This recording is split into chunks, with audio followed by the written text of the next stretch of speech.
Yo, Aarón, un chico de 34 años, escuché los aplausos cuando mi padre bromeó diciendo que no tenía ni esposa, ni hijos, ni un título universitario. No aplaudieron cuando yo pagué el viñedo.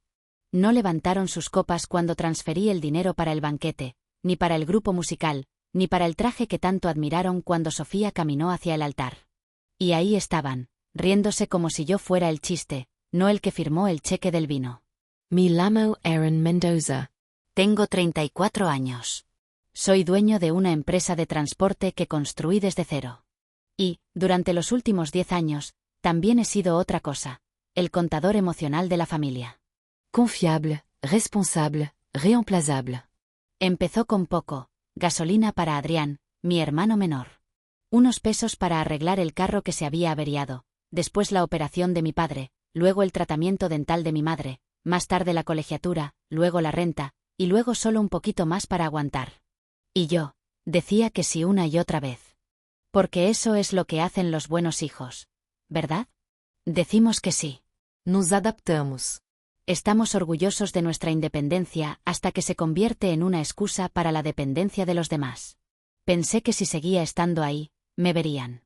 No solo el saldo en mi cuenta, sino a mí.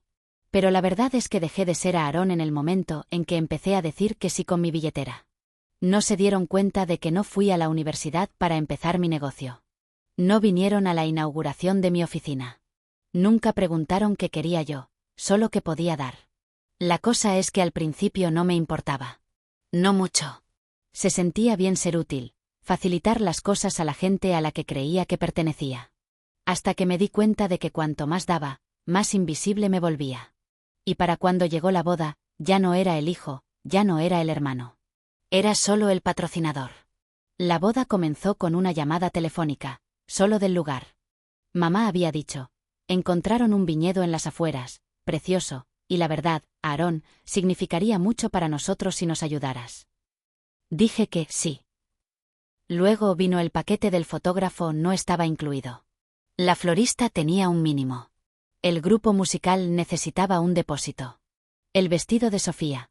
Bueno, ella había encontrado el indicado, pero estaba fuera del presupuesto. Y el traje de Adrián. Él se merece verse bien, añadió mamá. Cada solicitud venía con esa misma suave culpa. No enojo, no súplica, solo esa pausa practicada. Ese tú puedes, así que deberías tácito. Y yo podía, así que lo hice. Para la tercera semana, estaba demasiado metido para parar. Los organizadores tenían mi número, no el de ellos. Coordinaba los horarios de entrega mientras terminaba los contratos con los proveedores entre conferencias telefónicas. Era el padrino sin el traje, el mejor amigo sin el discurso. Y aún así, me decía a mí mismo que estaba bien. Es su gran día. Pero incluso eso empezó a sentirse como una extraña broma. ¿De quién era el día en realidad? Cuando la lista de confirmaciones superó los 200 y los cócteles especiales se eligieron sin consultarme, me sorprendí calculando los costos durante la cena. 150 pesos por copa de champán, 500 pesos por silla. Para cuando eligieron el cuarteto de cuerdas, había dejado de preguntar cuánto porque nadie más preguntaba si yo estaba bien. Lo peor no era el dinero. Era que no me mencionaban. Ni en los correos electrónicos de planificación, ni en los programas, ni una sola vez en las tarjetas de agradecimiento que Adrián y Sofía enviaron con anticipación. Le dieron las gracias a Dios. Se dieron las gracias el uno al otro. Le dieron las gracias a aquellos que hicieron este día posible. Supongo que yo era otra cosa. Pero para entonces, ya había pagado la puesta de sol. La ceremonia comenzó a las 5. Los invitados llegaron vestidos de lino y encaje, riendo bajo las luces de hadas colgadas entre los árboles de roble. El viñedo resplandecía, literalmente. Cada silla tenía una vela parpadeante en una cúpula de cristal. Un arpista tocaba algo delicado cerca de la fuente. Yo estaba cerca de la carpa del banquete respondiendo una llamada de la empresa de alquiler sobre manteles faltantes. Cuando me dirigí a la zona de asientos, mi tarjeta con el nombre estaba cerca de la parte trasera. Mesa 12, al lado del asistente del fotógrafo y de un primo lejano que no dejaba de preguntar a qué me dedicaba, como si no acabara de financiar toda la velada en la que estaba bebiendo vino rosado. Eché un vistazo al programa impreso. Portada. Adrián y Sofía, un amor digno de brindar. En el interior, orden del servicio, letras de canciones, un versículo de la Biblia de Corintios, y en la última página, agradecimiento a todos los que lo hicieron posible. Mamá y papá, el tío Ricardo por las luces, la mejor amiga de Sofía por hacer a mano los números de mesa. Mi nombre no estaba allí, ni una sola vez. No pedía un foco. Nunca lo he hecho. Pero no ser visto en absoluto. Eso duele diferente. Cuando crucé miradas con Sofía al otro lado del jardín, ella sonrió como si todo fuera perfecto. Tal vez para ella lo era.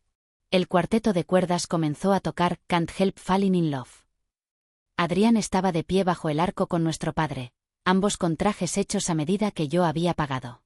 Se veía tranquilo, confiado, ajeno al caos que había manejado tras bambalinas. Tomé mi asiento, serví una copa de vino de la botella que había comprado y esperé un momento. Un reconocimiento. Nunca llegó, pero algo más sí. Papá se acercó al micrófono, ya con algunas copas encima. Lo sostuvo como un cigarro, sonrió a la multitud y luego me miró directamente. Siempre supimos que Adrián encontraría a alguien especial. Comenzó papá con el micrófono en una mano y una copa de whisky en la otra. Él tiene encanto. Tiene atractivo. Y ahora, finalmente, tiene una esposa. La gente se rió. Adrián sonrió. Sofía inclinó la cabeza como una novia sonrojada. Papá tomó un sorbo. En cuanto a Aarón, hizo una pausa. Una pausa larga y deliberada. No está casado. No tiene hijos. No tiene título universitario. Se rió entre dientes, girando ligeramente hacia la multitud, luego hacia mí. Pero bueno, al menos él paga la cuenta. La risa llegó rápido. No risas educadas, no risitas nerviosas. Risa. Mi hermano se rió. Sofía se rió. Mamá se cubrió la boca como si fuera solo una diversión inofensiva. Yo no me reí. No me moví. Solo me quedé sentado, tan quieto como la vela, con la copa de vino en la mano. Ni siquiera fue enojo lo que sentí primero. Fue el borde afilado y frío de algo mucho más viejo. Algo que había sentido antes, de forma más pequeña, cuando olvidaron mi cumpleaños, pero recordaron el día en que el perro de Adrián fue adoptado, cuando me llamaron demasiado enfocado o demasiado independiente, cuando dijeron, él está bien. No necesita nada. Tal vez pensaron que eso significaba que yo tampoco sentía nada. Me levanté en silencio. Sin arrastrar la silla, sin un pisotón dramático. Caminé hacia el micrófono. Papá trató de entregármelo con esa misma sonrisa, como si todo fuera parte del brindis. No lo miré a él. Los miré a ellos, a los invitados, a las luces de hadas, a mi familia, y dije suavemente, con firmeza, tiene razón. Silencio. No estoy casado. No tengo hijos. Nunca obtuve un título universitario. Pero sí tengo algo que ninguno de ustedes parece valorar, una columna vertebral y una memoria. Me volví hacia Adrián y Sofía. ¿Saben ese regalo de boda de 96,000 pesos, el que hizo todo esto posible? Sonreí. Tranquilo, frío, olvídalo. No esperé una respuesta. No hice una pausa para los aplausos, las objeciones o incluso para que una persona se pusiera de mi lado. Simplemente le entregué el micrófono al DJ, me di la vuelta y salí. Detrás de mí, la música no volvió a sonar. Alguien jadeó. Creo que mi madre dijo mi nombre, no con enojo, ni siquiera con súplica, solo sorprendida, como si no lo hubiera visto venir. Y tal vez no lo había hecho. Eso fue lo que más me asombró. No pensaban que estuvieran haciendo nada malo.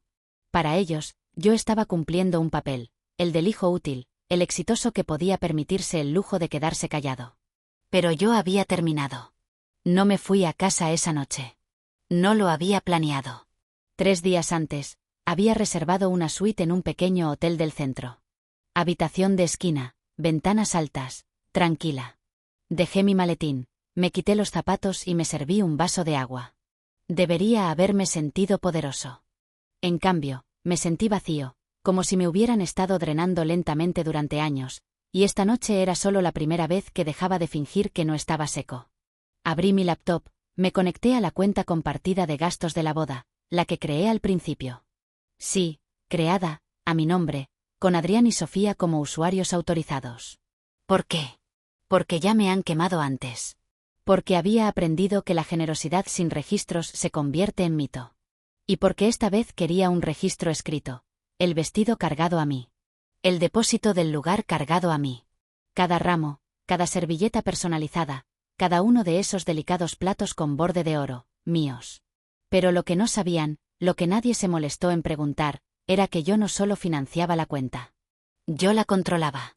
Cada pago, cada transferencia, cada saldo final requería mi aprobación. Y yo no había autorizado la ronda final todavía. Me desplacé por el panel, hice clic en pausar todos los pagos salientes. La pantalla parpadeó una vez y luego confirmó que todas las transacciones estaban congeladas. Si yo era solo una chequera para ellos, entonces esto era yo cerrándola. A la mañana siguiente, mi teléfono vibró a las 6:13 de la mañana. Mamá, decía la pantalla. Dejé que sonara 2 veces antes de contestar.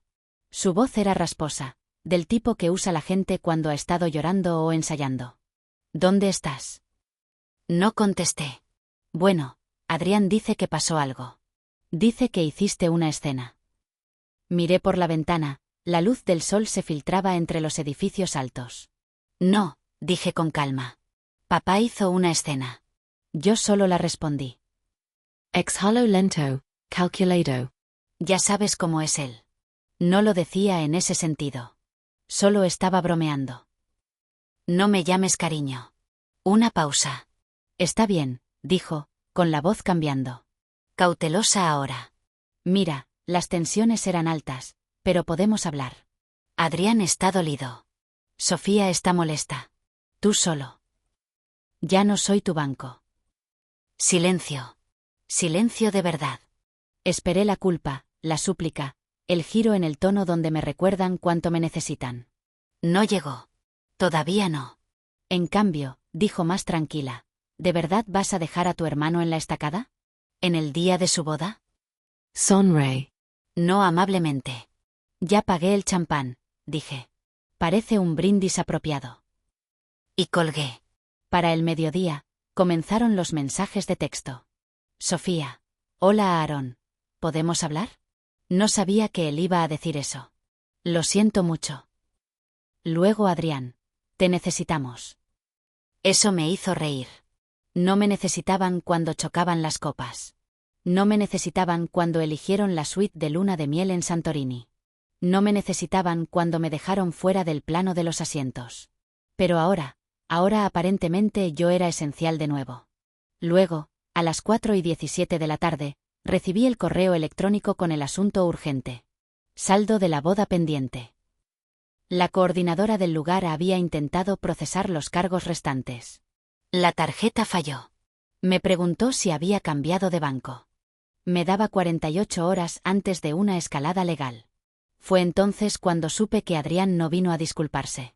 Vino a ganar tiempo. Habían elegido la casa antes de la boda. No Adrián y Sofía, mis padres.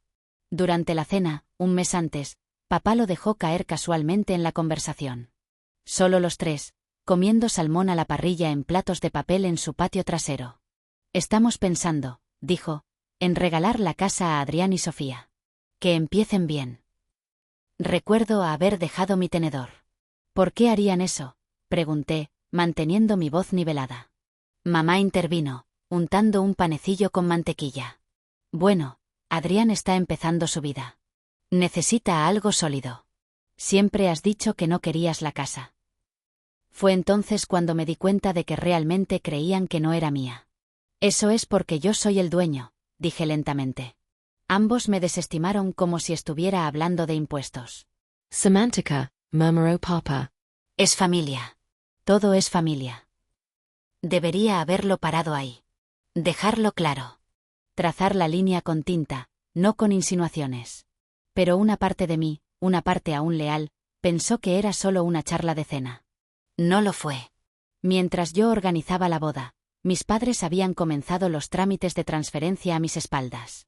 Nunca preguntaron, nunca mencionaron, solo asumieron que yo cedería como siempre. Pero esta vez, yo no solo estaba pagando. Tenía recibos. 3 años antes, después del susto cardíaco de papá y la cirugía de cadera de mamá, habían dicho que la casa era demasiado grande, demasiada carga, la hipoteca atrasada, los servicios altos, la distancia al hospital demasiado lejos. Así que, intervine. Compré la casa directamente, la trasladé a un fideicomiso administrado, les permití vivir allí, sin alquiler, con una condición: ningún cambio importante sin mi aprobación.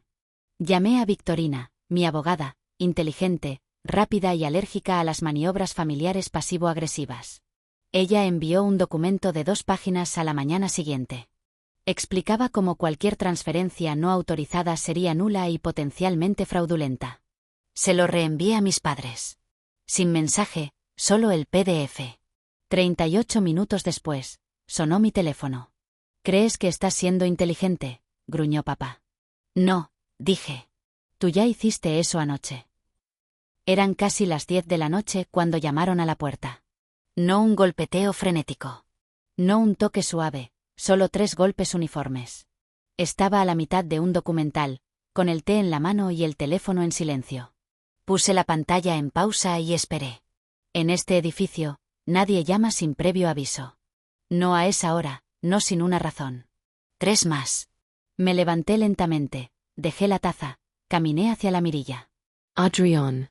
Su saco estaba arrugado, probablemente el mismo de la ceremonia. Sin corbata, el pelo despeinado, los ojos rojos, no por las lágrimas, sino por el estrés, y en su mano una carpeta gruesa. No abrí la puerta. Se inclinó hacia ella, con la voz baja, ronca. 5 minutos, por favor. No dije nada. La cagué, añadió. Sé que lo hice. Pensé que si arreglaba lo de la luna de miel o hablaba con papá, tal vez se solucionaría. Soltó una pequeña risa. Hueca. Es que todo se está cayendo a pedazos. Mamá tiene mareos. Sofía se queda en casa de sus padres. Intenté vender el equipo de sonido para cubrir la renta, pero resulta que nunca fuimos dueños. Hizo una pausa, luego más suave, como cuando éramos niños y había roto algo que mamá amaba. Sé que no merezco nada de ti, pero pensé que tal vez querrías ver esto. Sostuvo la carpeta hacia la mirilla. Está todo. El desglose de la boda. ¿Qué vino de ti? ¿Qué no? Los gastos del gimnasio. Hay una carta también. Yo solo. No quería que pensaras que nunca me importó. Aún así, no me moví. Él se movió. Te admiraba. Aún lo hago. Es que me acostumbré a que todos actuaran como si tu éxito no contara porque no vino con un anillo o un título. Pero tú construiste algo real, Aaron. Hubo una pausa.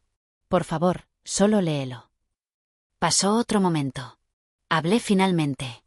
Deja la carpeta. No discutió. Simplemente la deslizó debajo de la puerta. Cuando la abrí más tarde, el pasillo estaba vacío. Solo la carpeta esperando como una bandera blanca. Abrí la carpeta.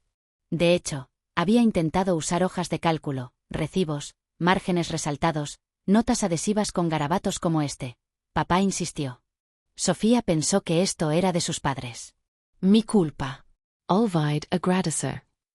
Y al final, una sola hoja de papel rayado, no impresa, no dramática, solo una carta, corta, honesta y casi humana. Admitió celos, derecho, seguir el juego porque era más fácil que enfrentarse. Se sentía real. Pero entonces mi bandeja de entrada sonó. Un correo electrónico del lugar. Asunto: escalada. Falta de pago. Adrián había intentado usar una de las tarjetas congeladas. Se habían puesto en contacto para confirmar si yo lo había autorizado. Ese fue el momento en que supe que no había venido a disculparse. Vino a ganar tiempo. Miré el correo electrónico. Lo dejé reposar durante 5 minutos. Luego abrí el panel financiero. Pagos automáticos, el cargo de la farmacia de mamá, el seguro del carro de papá, la tarjeta de visita de Adrián, el préstamo estudiantil de Sofía. Su plan telefónico conjunto. Me desplacé sobre cada uno, hice una pausa y luego, uno por uno, hice clic en desactivar. Clic, clic, clic. Sin drama, sin advertencia, solo apagado. No necesitaba venganza. Necesitaba silencio. Durante años, mi teléfono había vibrado diariamente con peticiones disfrazadas de actualizaciones. Ahora se quedó quieto. Nadie preguntaba si estaba bien, solo si todavía estaba disponible. Y ahora no lo estaba. No tenían derecho a una segunda versión de mí solo porque la primera finalmente habló. Esa noche, me serví otra taza de té. Dejé que el silencio floreciera. Era suave, no triunfal, solo suave. Pero sabía que no duraría porque cuando cesa el dar, es cuando los golpes realmente comienzan. 3 días de silencio, luego el primer mensaje de voz. Mamá, llorosa, largo y prolongado. Nos estás destrozando, susurró. Esto no es lo que hace la familia. No dijo lo siento. No dijo que estábamos equivocados, solo que yo era el que estaba destrozando algo. Papá no llamó. Envió un mensaje de texto. Te arrepentirás de esto algún día. No respondí. Lo imprimí, lo pegué con cinta adhesiva dentro de la carpeta que Adrián había dejado, justo debajo de la hoja de cálculo titulada Contribuciones de Aaron. Se sintió apropiado, una reliquia de cómo me veían, no como familia, sino como una función. Las llamadas seguían llegando. Sofía, luego los padres de Sofía, luego un número que no reconocí, el nuevo abogado de Adrián. Llegó una carta formal a mi oficina solicitando la renegociación de los términos de pago.